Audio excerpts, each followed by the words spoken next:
expressed here are not supported by and do not reflect those of the Evening Rush Network. Viewers' discretion is advised. Oh, hey, girl, how you doing? I'm good. How you been? I just came back and watching the Evening Rush show with Dawn and Rainbow. How was It it? was great, girl. You gotta watch it. Yo, what's good, man? It's Dawn. It's Rainbow. Be back with a whole new season of fun and entertainment. We talk about current events, Business. relationships, You need any advice, and the mailbag letters. or you have a suggestion about a topic. We're back with a whole new season. You name it, we talk about it. Every Wednesday from 7 to 8 at the Evening Rush Network. Catch us on iHeartRadio, Google, Apple, Facebook Live, Twitch, Mixcloud, and all the podcasting sites. Email us at theeveningrush@gmail.com. If you want to catch up on any of the shows, not just the Evening Rush, but any of the shows on the network, you can go On the eveningrushnetwork.com. Thanks. Thank you for watching. Evening Rush. Hope you enjoy.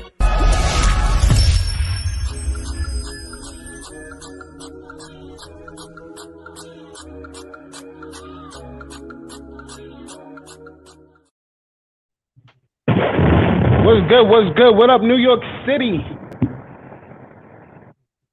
How are y'all all doing? You already know what it is. It's the Evening Rush each and every Wednesday, 7 p.m. to 8 p.m. Dawn and Rainbow. You got it right. Woo! You already Give know. yourself a round of applause. How is everybody doing in New York, Virginia, North Carolina, Atlanta, Cali? I've been I was getting a about lot to of say, love lately. I was about to say, you just gonna say the East Coast. What happened to everybody in the Midwest and the West Coast? What happened? We've been getting love. Yo, shout to Chicago. I just got a hit up from them the other day. So yeah, we getting there. We moving. What are you talking about? You didn't say Africa. We always getting hit up from Yeah, Africa. you already know. Yeah, shout out to Africa because they might get offended and stop watching. But Yeah. anyway, what's going on? How is everybody doing? It's the Evening Rush today. We got Governor Powell Nichols in the building. How are you doing? How you That's doing right, today? y'all. That is going to be our governor. Yes, facts. I feel the energy, I feel the vibe, and I'm loving it. It's great to be on the program here with Don and Rainbow. I'm feeling the love. I'm excited, man. This is the best kept secret that's out here, and we're gonna blow this thing up. I'm excited. Amen. Oh, Thank yeah, you. Definitely. What's good, Jada? I see you on the check-in. Yeah, Jada. How was your week, Rainbow? Busy. Busy. I'm tired. I'm tired already. It was my first day back to work, but I worked every day last week, so I don't know. I'm tired. I'm tired. T-I-R-E. I can't front. Yesterday I had a migraine and I was like out of it. Over it. I was out of it. I actually rested. I think I went to bed like 6 o'clock. I didn't wake up till this morning. Like seriously. That sounds like me when I had the flu. You know the first thing I did, right? Took a COVID test. Took a COVID test. Yeah, I wasn't playing That's no right. games. Everything now, I think COVID. Oh, wait a minute. Let me stick this thing on my nose. And then they gave us some free tests, so I'm enjoying that part. You know what I mean? Your free home test? Free. Yeah, listen, I take advantage of it. I don't know if I trust the home test. So if I'm going to get a COVID test, I'm walking myself down the block to the little truck, and that's where I'm going to take my test. Because they give you a rapid and they give you a PCR. So I'll get my rapid in 15, maybe, because they be taking longer than that. And I'll get my PCR the next day. And this way I know for sure. For sure. 25 years, Biggie, today. Listen, we miss you, King. 25 years he's been going. I was a baby then. 25 years ago, I'm lying. I wasn't a baby. Like I remember the day they said it on the radio. It was just like I was in shock.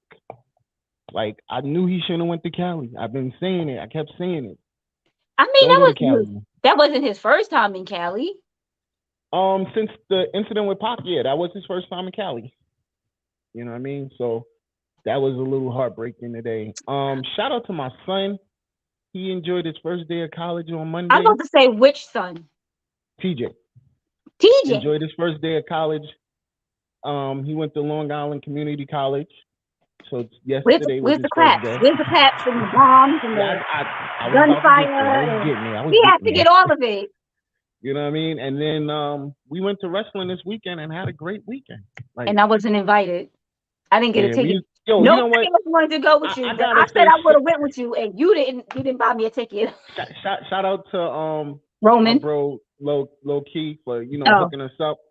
He gave me the big hookup because we was at the nosebleeds. He He hooked said, us "Look, up. mind your business. Don't tell everybody his secret." He said, "You snitching on him now."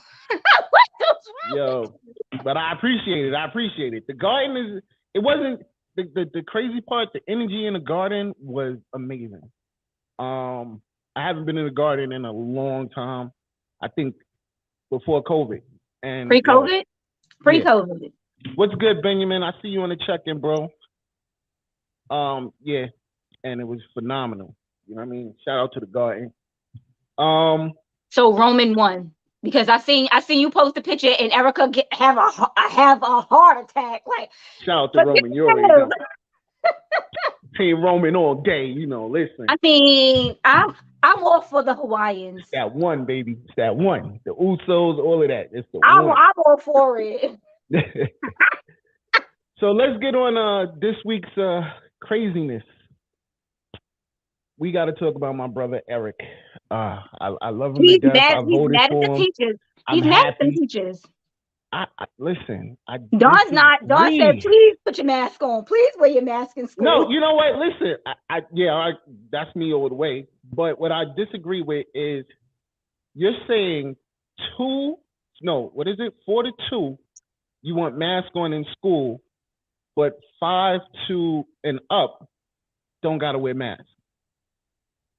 Do you know how hard it is to get my 2-year-old to wear a mask? One will wear it and the other one won't. Do you know how hard? I guess he's saying because they can't be vaccinated, but that doesn't mean that all the children are vaccinated, though. They don't have to be vaccinated to go to school. So if they don't wear, I mean, it doesn't really matter whether you're vaccinated or not. You can still catch it and give it to someone either way, whether you're vaccinated. And I get that. But I feel that everybody, I don't care if you're vaccinated or not vaccinated. You should wear your mask because I don't trust you. I don't know where you've been. I don't know where the people you've been around been. It depends on what school you go to, but if your school is pushing for you to wear the mask, let me tell you something. Children, why are you upset at the teachers and the principals and everybody that's saying, listen, you got to wear this mask in the school? Children are bacteria spreaders. They are the ones who give it to us and pass it on. So they need to wear a mask more than anybody, because when your children go to school, they come home with everything. And then everybody in the house got everything. Paul, what's your intake on this? This is an interesting one. To see, the mayor try to get New York back to a place of normal. It's a tough road. The young people that we deal with, I'm a church person. And so, finally you're starting to see, folks getting a little bit more comfortable to take the masks off in church services. But, parents, by and large, they still are keeping the masks on, even when it's optional. And it's always been optional in the church settings. But I think, parents are going to give their children instructions and say, hey, Timmy, you going to school, you better leave that mask on, because as Sister Rainbow was saying, I don't want you bringing everything home back to us here. So that, the parents are going to, I think, the mayor is trying to get us back to something kind of close to normal, but being able to leave it up to parents, where parents will allow their kids to say, no, you're not going to be bring home every single disease that you come across back into this house. But it's interesting because, you want to see some of those expressions and some of those faces, and, be able to pick up on some social cues. I'm out on the street, and, I'm still processing. You gotta read eyes. Yeah, that's right. Yeah. That's right. Eyes I could always tell when my mother was mad at me, because I just looked at her eyes and you knew it was about to be on and popping. So. And you can tell if someone's smiling under their mask because their eyes light up. You can tell a lot about people's eyes. But they're cheekbones too. Kids need to wear masks because darn no firsthand they'll get coxsackie. That what is that? Hand, foot, and mouth. Yeah. I went through What's the matter that. with that before I COVID? went through that. Yeah, I went through that with both Some set of my people twins. probably would love to send their kids to school with full hazmat suits because they're germ incubators. Get the glove, Yes. the whole thing on. But we're trying to. I get the impulse to try to get folks back to normal and try to at least Yeah. say, at some point we've got to put COVID in the rearview mirror because it's going to be here, and we have to learn to adapt with it and to it, and be able to say, what's the way that we can all decide to keep each other safe, to be able to position each other where we can know that there's this looming fear out here, but still move on with the things that we know are socially healthy for us, that are connecting for us as people, as human beings. And so, it's a tough. Yeah, I mean, like that's, and see, once again, that's my issue with the governor that they put in place of my governor, my ex-governor, because you're my new governor. I don't even like talking about her too tough. When she was like, COVID is not real, like, just, we have to move on. But COVID is real. Yes. COVID is a very real thing. I guess she didn't catch it, so she I don't know how many people. Right.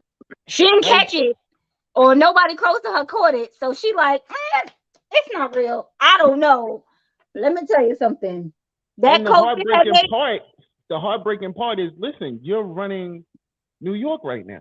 Right. That COVID headache is a real headache. I wouldn't wish that on my worst enemy. Yeah, okay? The problem is, what the current governor is doing now is that they're playing politics, and that's all this is. You're not going by what's in the best interest of the people. You're not going by what's what the science is saying, what all the the partners and the folks that you're working with all throughout the state are saying. It's political, and that's what my candidacy is about, to stop the politics. We got to put people first and say what's in the best interest of people. Listen to the people, hear what they have to say, bring their opinions to the forefront, and say, you know what, this is what's in the best interest of folks. But we're not seeing that now. And you put it perfectly too. The former governor, he got taken out by politics. Politics is real. COVID is real. Politics is real. And both of it, we've got to be able to say, this is how we're going to handle this, and put people first, despite what's going on. That's the problem, is they don't want to put us first. It's always about money. Listen, I always say I tip my hat to Governor Cuomo. He is the reason why I think as many people did survive the first COVID blast, was because of him. He knew when to stop. Okay, listen, we're gonna shut this down. We're gonna take care of this. We're gonna take care of that. But they not shutting nothing down now, because if they shut anything down now, I need what was they giving away? Unemployment, I need it. Food stamps, I need it all. And that's the problem. Like, they were giving away everything, so everybody was like, I'm not going back to work. I'm not doing it. Nope. Yeah, that was one of the biggest problems, though, when people on unemployment was making more money than people still out here working. You have no idea. I was mad. I was going to work every day from 8 to 5, and I was not coming home with what they was coming home with. Even I was tempted to say, how can I get a piece of that unemployment money? But that underscores a fundamental problem in the state, where you are incentivized not to work simply because your wages aren't realistic what it takes to live in the state of New York. One of our plans is to completely revolutionize the way in which we do wages in the state. $15 an hour is a joke, and that's not anywhere. You can have a full-time job working 12 hours and still not be able to afford a one-bedroom apartment as a single person. Absolutely. You'd be struggling. And then there's still parts of the state that still haven't even reached $15 an hour yet. So to say that we're going to just listen to the voices that dictate the policies, and they're rich, wealthy folks, they don't understand what $15 an hour means. They're not connecting with rents that are $2,000 a month, $2,500 a month. You know, I actually have my name on one of the affordable housing lists. I got all excited because I got chosen in the lottery, and I opened up the email. I was all excited, and it was $2,800 a month for a one-bedroom apartment. That's That's not not affordable. affordable. That is What? not That's affordable. not affordable housing. That's not That's not affordable. affordable housing. It's like affordable to who? If you're a Yeah. millionaire and you're dictating policy, of course that's affordable to you. But regular folks like you and I and your listeners and your For viewers, that's for a not one affordable. bedroom. That's ridiculous. It's Yeah. ridiculous. It's absolutely ridiculous, and that's who's leading the conversations. I saw a comment that you know, it's going to be hard to try to remove politics. I think that we can at least come close, and I think having a leader that's not immersed in political discourse, because for me, you know, I heard Barack Obama's speech in 2004 where he said, you know, we're not in a red United States or a blue United States, it's a United States of America. And I believe fundamentally that if the best idea that will benefit the people is a Republican idea, then go with that. If it's a Democratic idea, go with that. A Green Party, doesn't matter. Rent too damn high party. We're going to go with that idea because it's what's best for the people is what should Right. happen. And, Yeah. and that's why I'm running to say that politics needs to take a back seat. You can't get rid of all of it. But at least if the leader is not driven by politics, we can at least start seeing a different conversation. Right. Right. That's the problem. It's like everyone's party is like, well, I have to be so together with my party. It doesn't matter what their party is saying. If their party is saying something that's absolutely right, boo, boo, boo, boo to you. That plan is not a go, which is not how it should be. We are all people. I get it. Some of us are a little richer than others, but help us all. Shoot, Right, what's the right, right. problem? Everybody needs help. Absolutely. You can literally have one party saying your mother's the best mother in the world. Like, no, I disagree with that. Absolutely not. I mean, it doesn't matter what the other side is saying. They're just in a mode of political disagreement and Mhm. partisanship that it ends up hurting the people that they're supposed to be representing. And that's got to stop. Yeah, definitely. I want to get, because we skipped. Oh, you already went in, and I love it. I'm sorry, We forgot to Y'all introduce. got me all excited. Rainbow. Yeah, we forgot to let the people know more about you. We met at in Missouri, and yo, from that point on, once again, another great speaker. Once you started talking, it was like that. He's You had Let's Dawn and go. hello is pretty much is what he said. Yeah. It's like the He was jerk like, was let's wild. go. He had me at hello, man. So I was like, I want him on the show. I want him to tell the people and explain to the people who he is.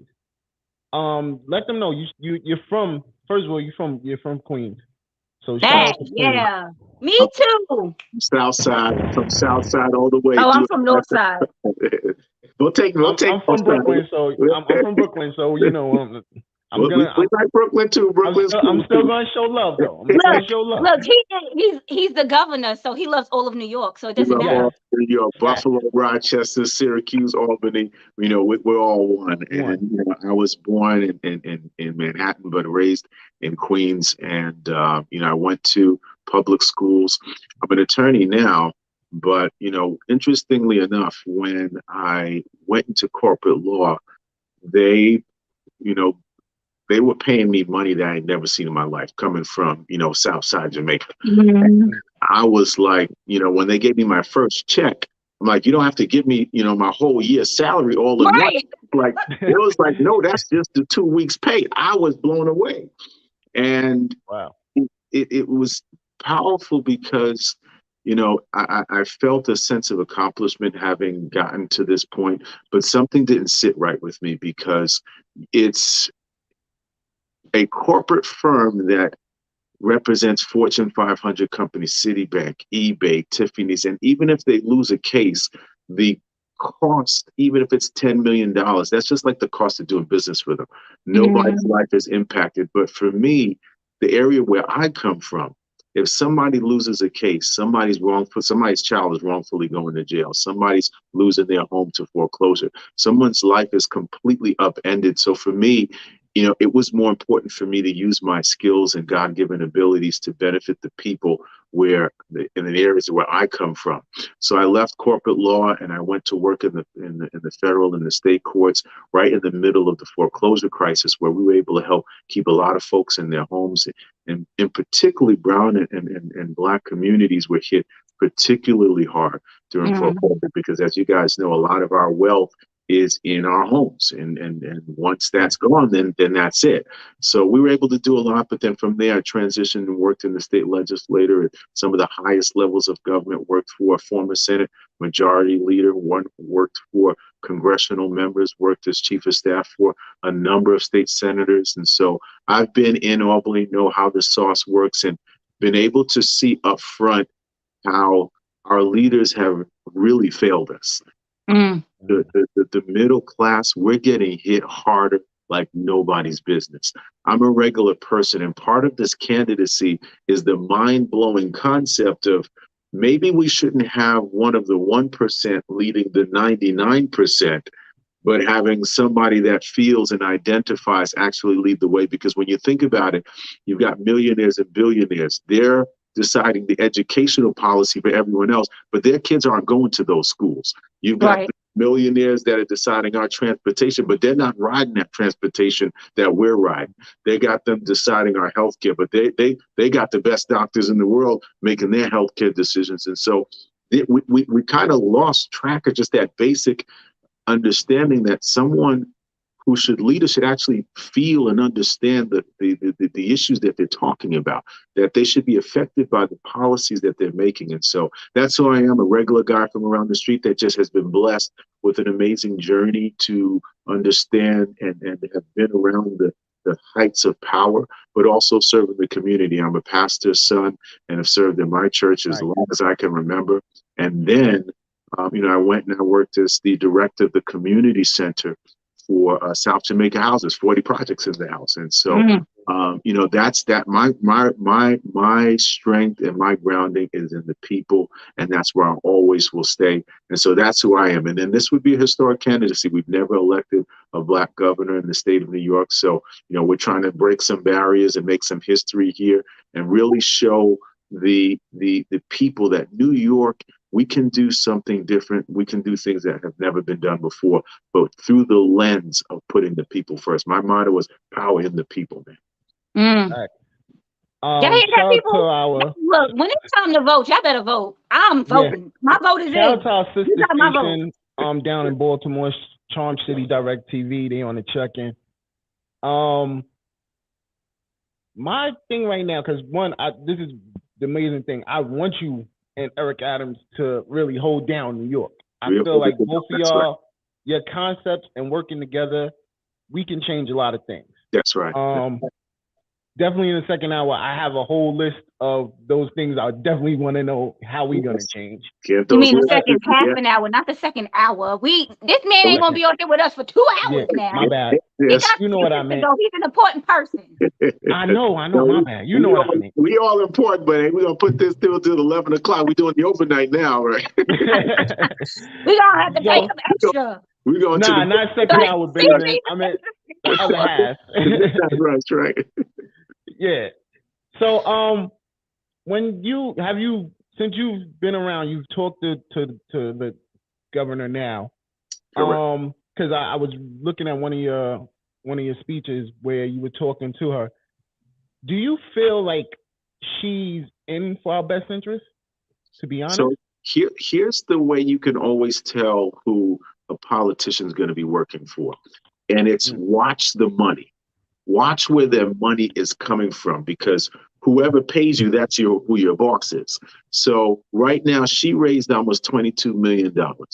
And if you look at where that money came from, it came from big real estate companies, big corporations. And so that tells me right away who she's going to work for. When you got fundraisers that are $22,000 a ticket, nobody that I know from around the way got $22,000 just hanging around to just drop on a dinner that probably don't even taste good anyway. But this is about because it ain't seasoned like they don't even season some of that stuff.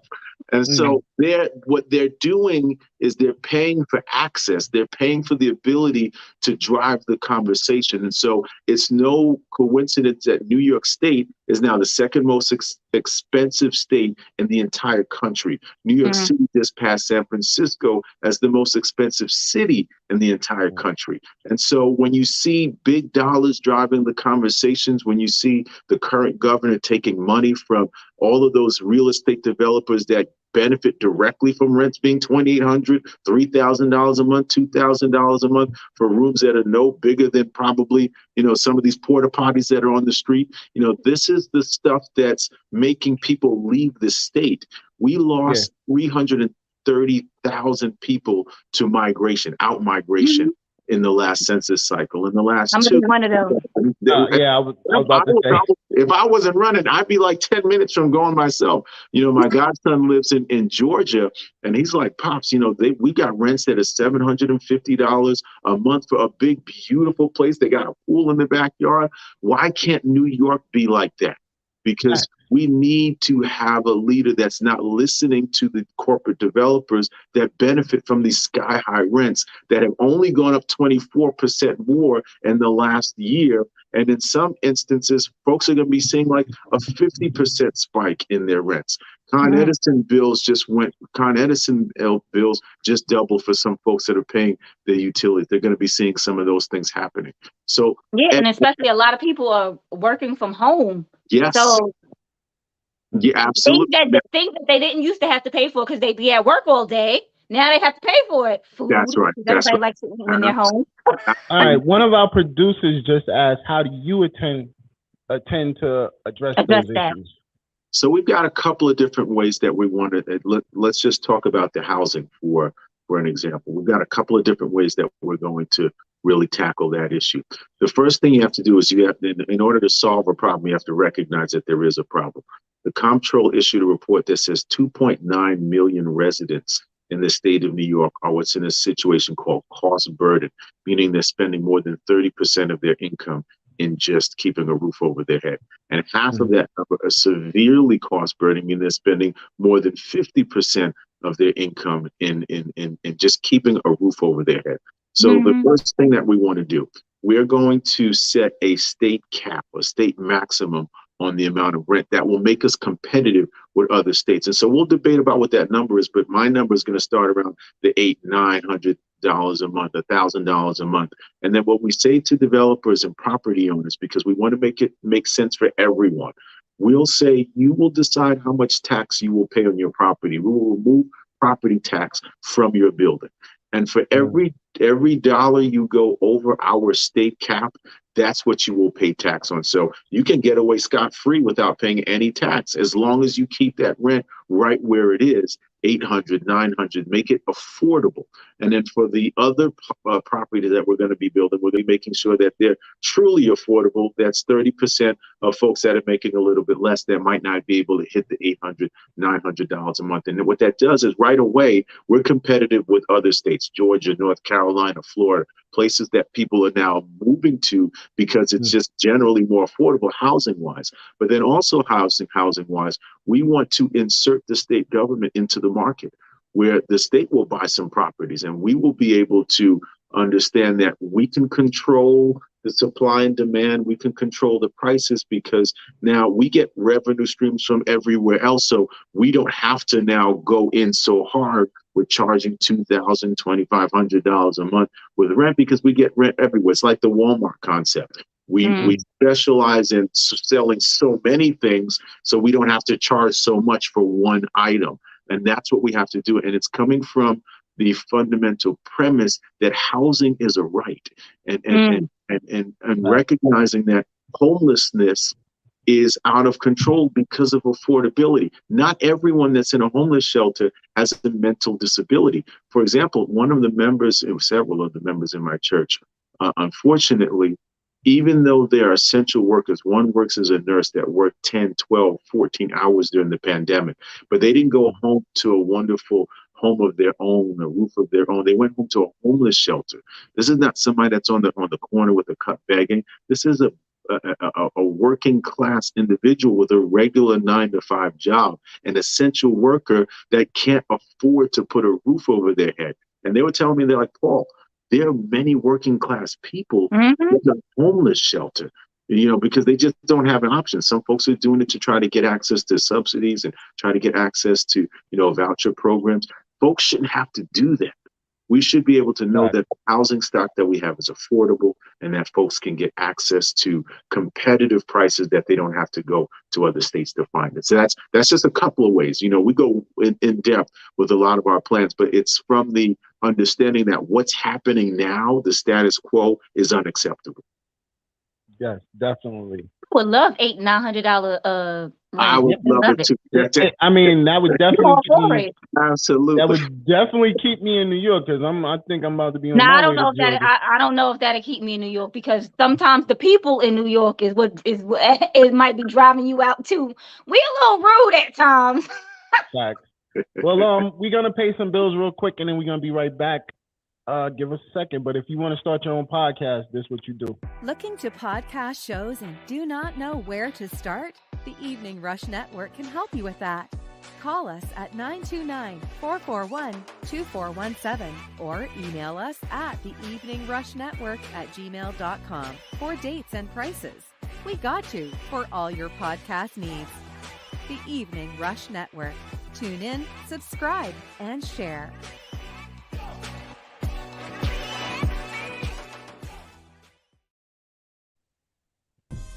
Now a message from our sponsors. Envious Creations for your baked good needs. Follow them on Instagram at Envious Creations with a Z or call or text 347-984-3963. Martine Felton, author of You Love, You Learn.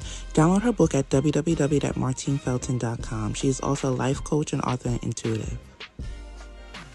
Plush Vodka. Are you looking for a good premium flavored vodka? Well, order yours now at www.plushvodka.com. Are you looking for a change in your community? Well, follow Chaplain Christine Winslow and her Cause of Concern and Solution Inc. Follow them on team_Winslow on Instagram. Hot Commodity Cosmetics and Lash Studios. Order your cosmetics now at hotcommodity.cosmetics.com or follow them on Instagram at hotcommodity_cosmetics. Industry 21 Magazine Apparel. Follow them on Instagram and Twitter at Industry 21 Mag or I21 Apparel on Instagram and Facebook. And those are our sponsors of The Evening Rush with Don and Rainbow. If you're looking to be a sponsor, feel free to email us at theeveningrush@gmail.com for inquiries. And don't forget to catch us here each and every Wednesday at 7 p.m. and follow us on Instagram at The Evening Rush Show.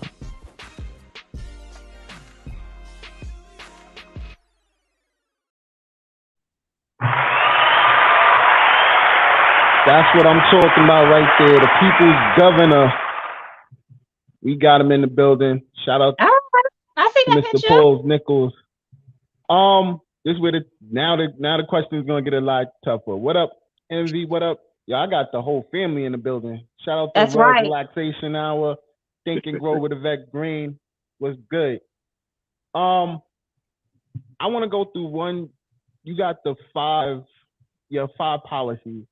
I definitely want to go through that, Sure. and I definitely want to talk about crime. That's one of my biggest issues with New York in a whole, from Beamington to here in general. But let's start off with your policies. One we've been talking about, which is all housing should be affordable. Then you have create a division of economic health. Explain that. So the idea is to create a brand new concept. We are familiar with physical health, where I could probably do a little bit better with that. I need to hit the gym a little bit more. We know what physical health is. Mental health, we know what that is. Again, the conversation of the importance of mental health is coming to the forefront. But what's been overlooked or not talked about is an individual's economic health, meaning how financially stable are they? Financially healthy are they? Because a person's financial health and economic health has so many offshoots. If a person is economically depressed, it causes breakdowns in the home. It causes anxiety because there's no comfort in knowing that, you're just living from paycheck to paycheck. You're one paycheck away from being in foreclosure or being thrown into court for eviction. And so this has certain different components to it that makes it very, very difficult to kind of move forward. So the idea is to create a whole division in the state of New York that is singularly focused on making sure people have the economic strength, buying power to make sure that they have more disposable income than any time in the state's history.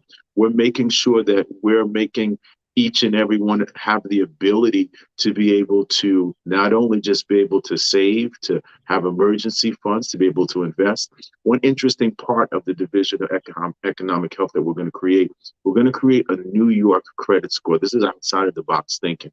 And what that is after we give New Yorkers the economic tools that they need to learn after they take a financial education course, financial literacy course, so that they know how to use money, know how to invest, know how to make money for you. A lot of the things that others are taught that a lot of people don't have access to, we give them that information, give them the tools. And after they've successfully completed that course, which will be free, they will be given a perfect 850 New York credit score, where as long as you're applying for anything in the state of New York, lenders are only going to be able to look at that New York credit score. Now, I love it.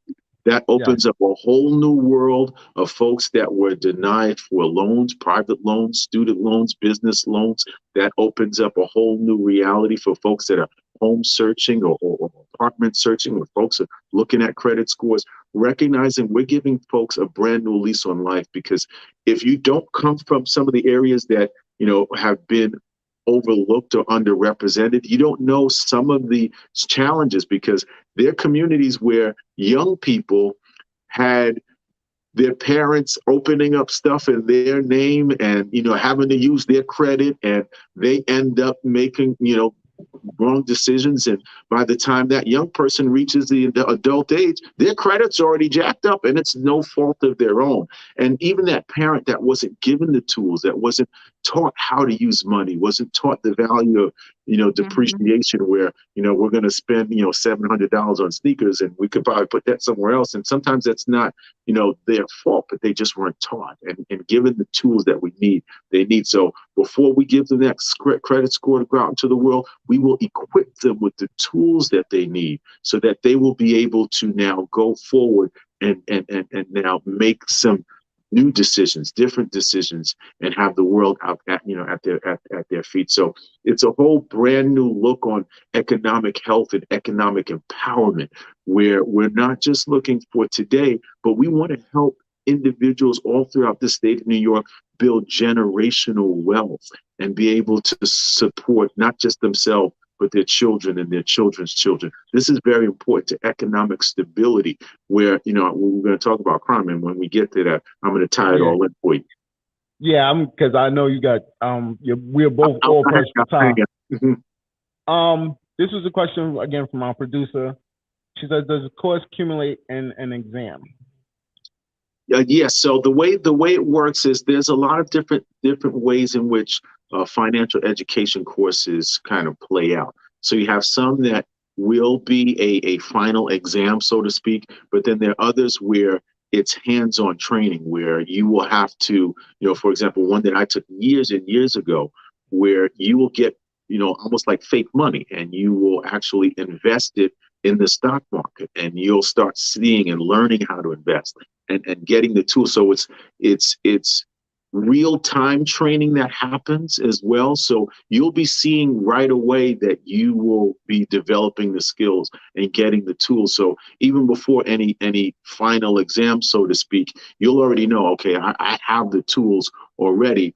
But financial education course operate differently. Some would be a final exam, but the idea is to make sure that each participant has mastered the skills and have been given the ability and fully comprehend the abilities of what money can do for you, or what using credit effectively can do for you, and can overall decrease the amount of money that you spend. Because as we know, if you have a good credit score, the amount that you would pay on a car loan or house loan significantly less, because again, you're paying lower interest. And so all of these things are tied into making sure people have more money in their pocket at the end of the day.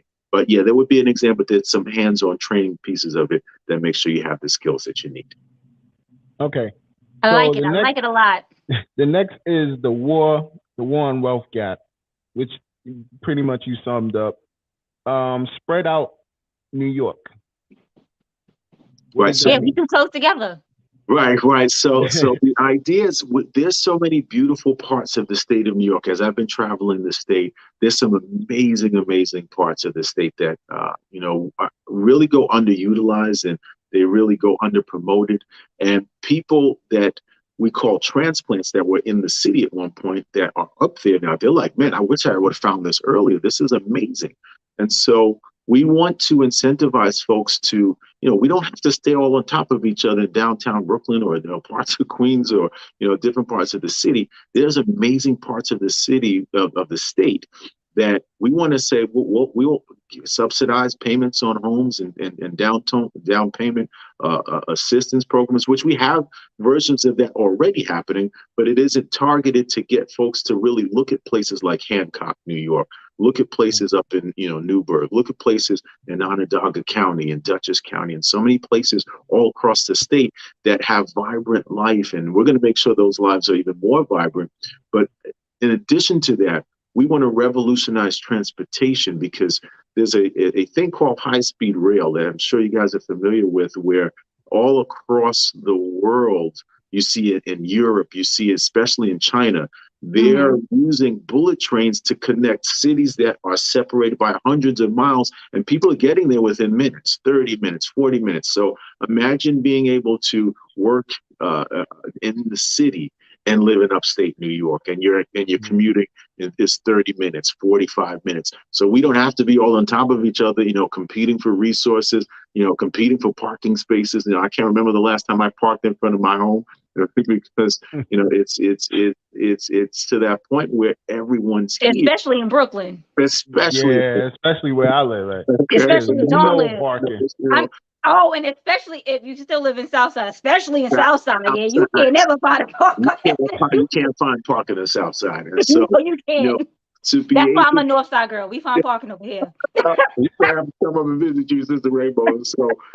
So the idea is to get with the 21st century technology. Technologies there. Why hasn't New York invested in this a long time ago, where I'm sitting in traffic on the Cross Bronx or the Belt Parkway for 2 hours, just trying to get from one borough to the next, when in 45 minutes I could be from upstate to downstate New York, and we can connect all of New York and have one interconnected state that works beautifully for everyone. But this is just regular person thinking outside the box. It's not about politics. It's not about appeasing to the groups that want things to stay the same. This is about what's best for the people of the state of New York. But that also helps the state, because you still have to purchase those tickets to get on the train.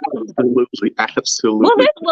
Will this also go from in the borough, because Lord Jesus, trying to get from Astoria to on this side to get on this side of Queens, boy, oh boy, that's like an hour and a half on the Grand Central. And as you see, an hour and a half on a good day, man. And as you see, congestion is a problem here. We all go into buildings where you see the sign that says, maximum capacity here. And it's like, we don't really care about that. Let's just jam pack as many folks as we can, when we don't have to do that. There's so many areas of the state that are beautiful, that are magnificent. And then we have to start thinking about, the pandemic showed us something, where there are options in how we do work for those that are able to use telecommuting and work from home.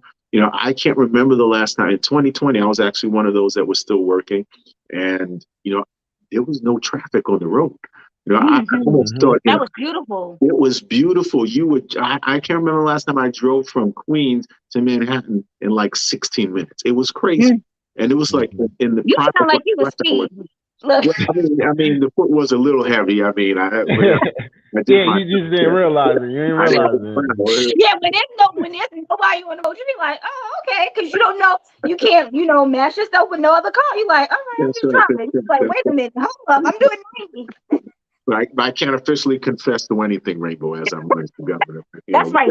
We got him on tape to admit that he was doing 60 and a 55, but at this, that's still legal. Yeah, right. They usually wait till you go 10 over and then they start flashing. But Right. but the idea is to say, and that was when the state put the workers and the work environment on pause and had 50% capacity, and it was a total shutdown. But even when it was 50%, when they said office buildings and work areas could only have 50% of the employers in, we saw traffic and congestion dramatically reduced. And jobs still got done. Folks were still doing things. Folks were still able. My brother works in the communications field. He's like, man, I'm getting more work done because I'm not sitting in an hour and a half, as Sister Rainbow said, of traffic commuting. I can just get right to work and get my station doing more. Working a little bit longer. Sometimes you got to still cut it off at a certain hour, but you get a little bit more, and then you start having more more healthy workers in terms of work-life balance because they're able to spend more time with their children. They're able to really have more of a family life. So there was a lot of good things that came out of seeing how we can actually, evolve as a state and say there's ways in which we can use the 21st century technology to now create a system and create an environment that actually works a little bit more efficiently. Good. Yeah, not having to sit in traffic it helps you out. You get tired, you get sleepy sitting there in traffic. You get exhausted. You're just like, oh, I'm over it. I just want to get out the car. I'm gonna leave it right here on the parkway and get out. I'm not even going to work. Get it. The parkway. That's right. I'll leave it right here. I definitely want to touch on crime real quick because I know we're limited time. So New York right now, I'm just going from New York City. Crime is out of control. It's everywhere. I know. I was in Beamerton not too long ago, and their crime was crazy. I got in, got out. Like, no. I could stay in New York City for this. So, what is the plans? What are your plans on trying to fight crime? And so that's how I tie it all together. There's underlying causes for everything, and we haven't taken a step back to analyze the types of crimes that are being committed and what are the root causes to why some of these things are happening. So there's a lot that's tied up in just economics alone, where some of the things that we've been seeing in terms of some of the store robberies, we're seeing like videos being posted up on Rite Aid of people clearing out shelves and things of that. Some of those are economic crimes where if people had the resources, if they had the financial stability, you wouldn't see some of that things happen. See some of these things happen. The economic instability leads to broken homes, leads to folks not being able to, get the proper guidance that they need because you don't have, a unit that's able to support you financially. So you end up going and turning to other things that ultimately sometimes is survival. These are sometimes crimes of necessity as opposed to crimes of opportunity. We just don't have. So we're doing whatever we can to get. So let's really get to the root and work on some of the economics because we can't over police our way out of everything. I've been around for almost 20 years in government systems, and we've done gun buybacks before. I was there in 2010 when we passed some of the strongest gun laws in the entire state. We've done a lot of these things, but yet we're still seeing it. We've got to be tough on crime. We've got to make sure we send that message that if you do things that harm any resident in the city and the state, then you will pay a very high penalty and a high price. And we're not turning the other way. We have to be very tough on crime, but at the same time, we've got to go to the root causes and start to think outside of the box in ways in which we can empower our residents so that they won't have to commit crimes of necessity. The ones that, once we've taken care of that segment of crimes, now those that are having mental health issues, mental challenges that, we see that's happening too often as well. Let's get them the resources that they need. I see Brother Eric Adams is trying to do some of that stuff now. That's good. The state's got to come behind them. The state's got to be able to support that. But we've got to really send that message that we're tough on crime. Right now, the leaders that we have, they're not looking to go to the underlying issues. Again, really dealing with the economics. It's only going to get worse until we fix the economics. It's only going to get worse. And then we've got to have incentives for being able to say, you know, the things that we're seeing as we're progressing, as we're getting better results, as we're seeing progress. We've got to be able to empower our youth who have been overlooked and have been ignored and have been neglected. Again, when I used to run the community center, and I see that I'm running out of time, as we used to run this community center 40 projects, we gave them stuff to do. We had arts programs, music programs, job training programs, financial literacy programs, and even just some fun, entertaining stuff. We gave them stuff to do. And as we've been talking to the violence interrupting organizations all throughout the city, they're saying, Paul, we're able to get the guns out of their hands, but we don't have anything to replace it with.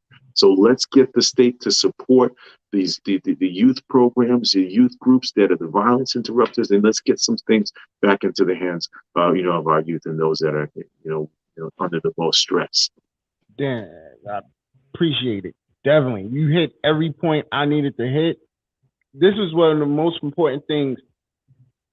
He's asking $10 for a change, and I am backing this up.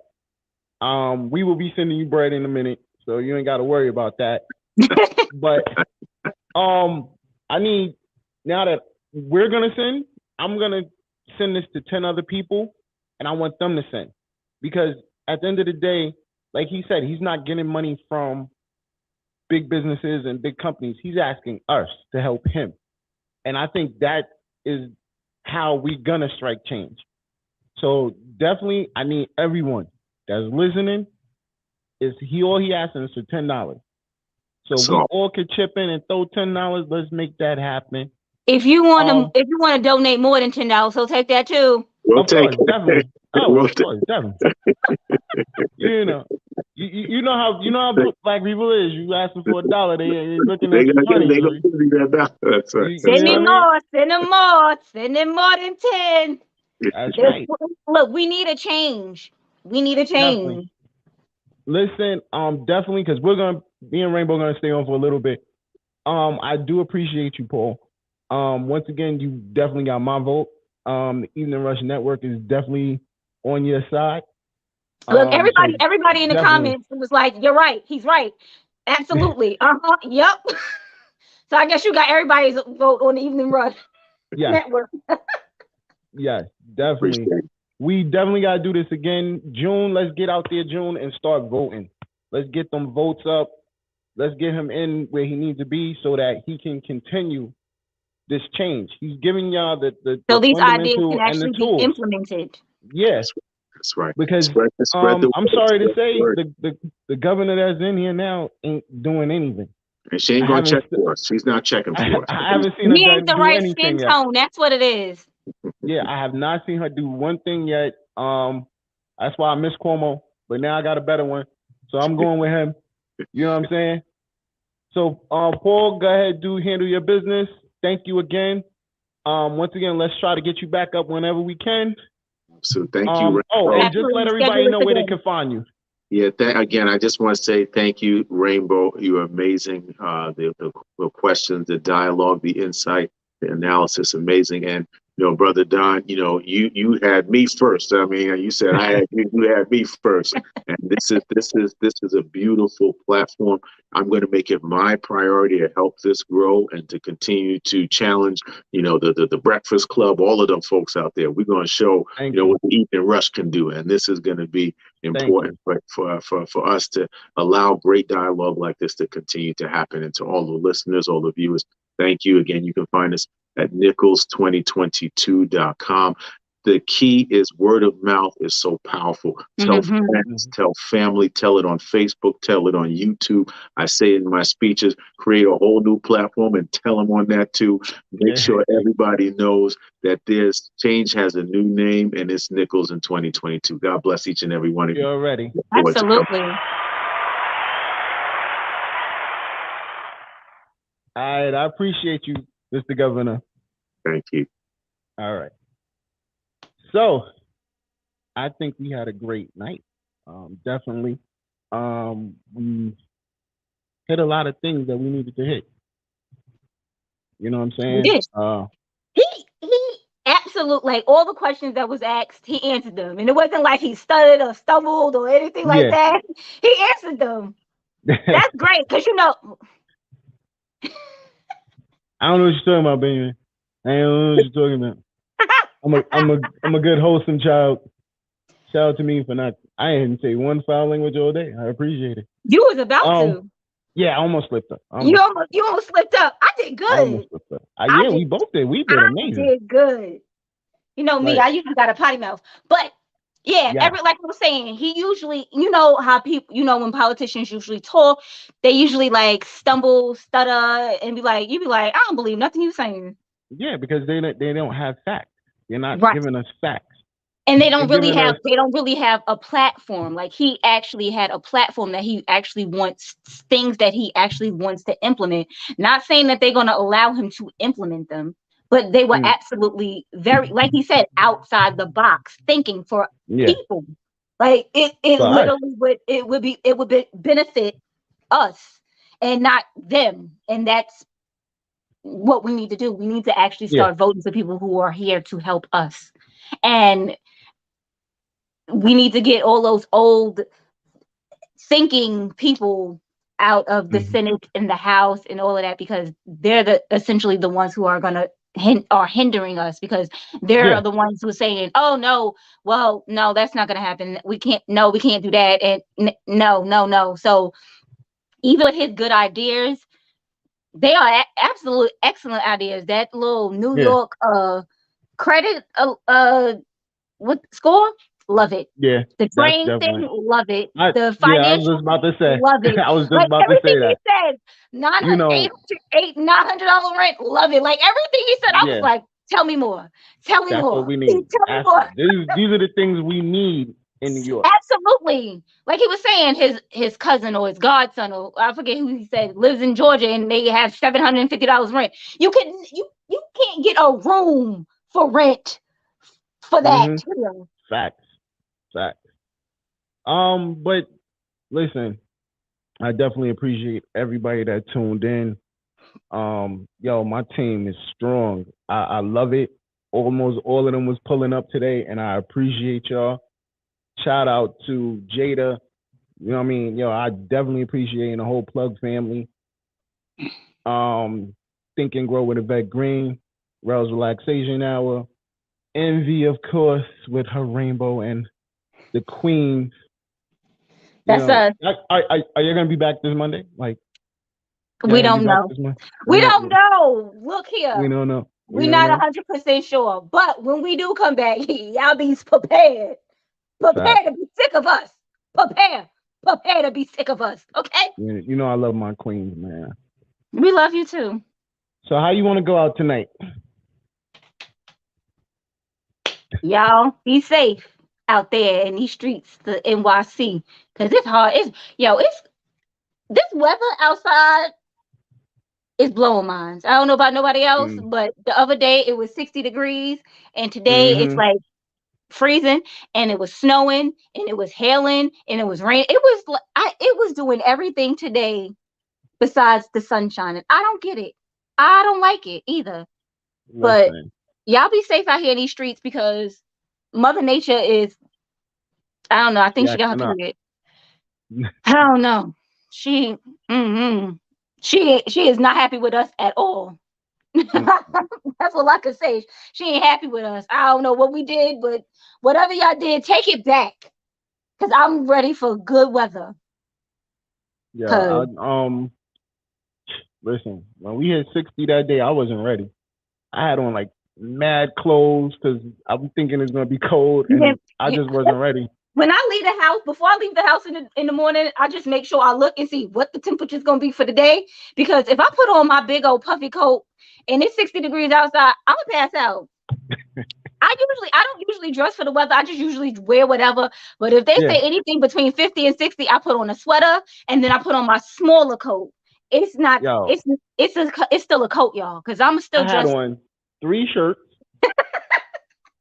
two pants. My sweatpants and then my regular pants underneath, and then I was wearing my the Evening Rush varsity jacket. Like, You was probably smelling funky too, because you was Nah. up a Never store. that. Let me tell you something. I don't care what you say. It doesn't matter was like if that I in am running. Chicago too. That's crazy. I need Mother Nature to get her life together. But like I was gonna say, if I'm running late for something, if like I have to, if my anxiety starts to kick up, that's the only time I start to stink.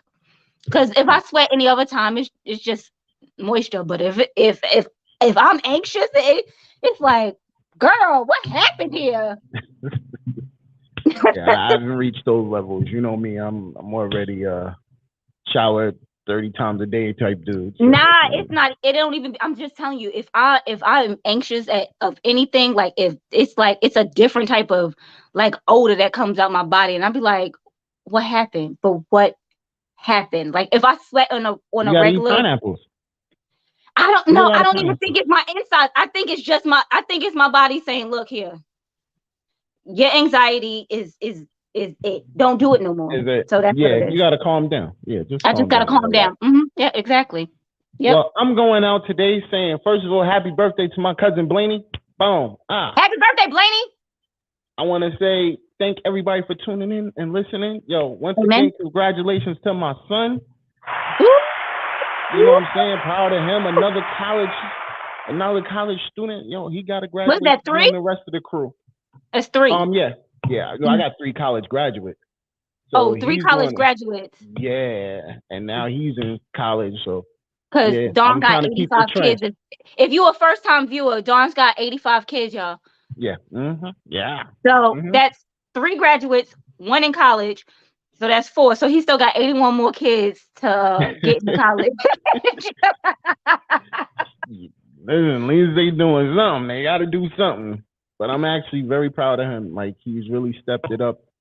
I'm just glad he decided. I'm glad he decided not to go to the army because I wasn't feeling that either. Well, no, like I said, now I'm not feeling it because of what's going on. But before I wanted him to go, so he's not in these streets. I didn't want him in these streets, and that's what I was worried about. And that's why I'm so big right now, advocate on crime. You thought TJ was gonna be in the streets?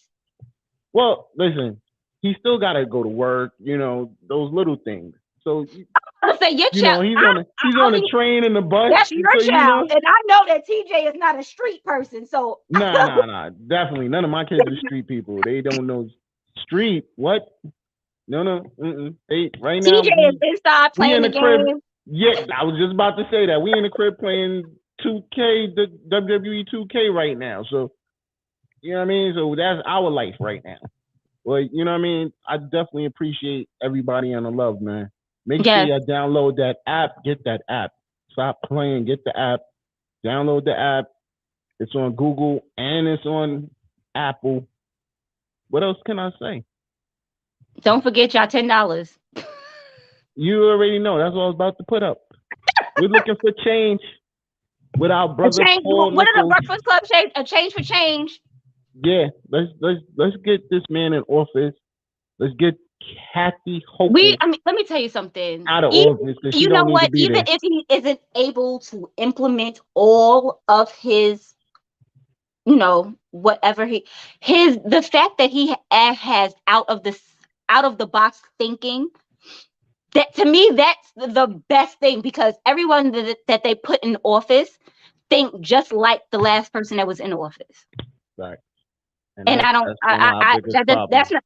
Clearly, that didn't help us. So we need somebody that's going to do us a little bit better. So please, I'm going to send my $10 because that's all I got right now. But when I get another $10, I'll send that too.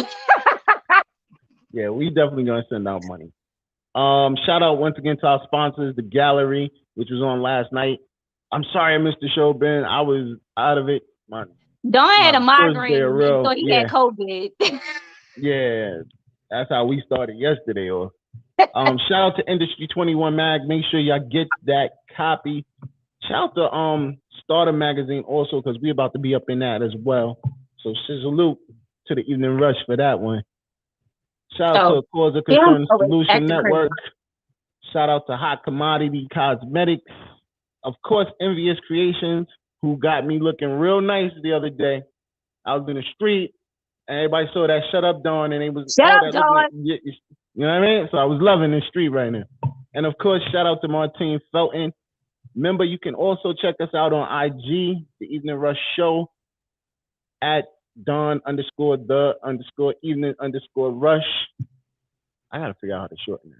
But anyway, and then why at you the Only Rainbow. Put Dawn at the evening show, evening show. At the Evening Rush. You had to put all these underscores? Yeah, I had to put so they could see. Because what it was when I'm on like certain people's show, they're like, they don't know what it. They don't know what it says. Yeah, they're like Dawn the Rush, and I'm like, yo, stop chopping my name up. Like it's Dawn the Evening Rush. Thank you. You know Maybe what I mean? it's when you get on, you can put that on there. But for this thing, you just need to just take those underscores out. We know what it is. And then make sure y'all check out One by Rainbow. Let's go get you a nice massage. Definitely need it for all of us. Shit, so I'm gonna need it. Once again, you already know what it is. It's the Evening Rush. Make sure you subscribe to YouTube. Support and subscribe. That's share, the biggest support I can ask from everybody. It's free. Subscribe. Appreciate you. It's you free. Already know. Shout out to my boy Fresh. You know what I'm saying? Shout out to Big. Yo, we miss you, Big. Definitely. You said it like I mean, yes, we miss Big, but you said shout out to Fresh. We definitely miss you, Big. We definitely miss Fresh. We knew him. Yeah, I know. I miss both of them. Well, I remember I met Big multiple times. So I did. Yeah. I didn't know that, man. I met Big multiple times. So that's like, you know what I'm saying? But you already know that's my bro. I was a baby when Big died. I was what was I, like 15? Yeah. 25 years ago. Yeah. Yeah, I was a baby. I was 14. I was 14 actually. You were still a baby if you ask me, but anyway. We out of here, man. Yo, we appreciate y'all. My nephew told me I'm a king and the crown fitted. You can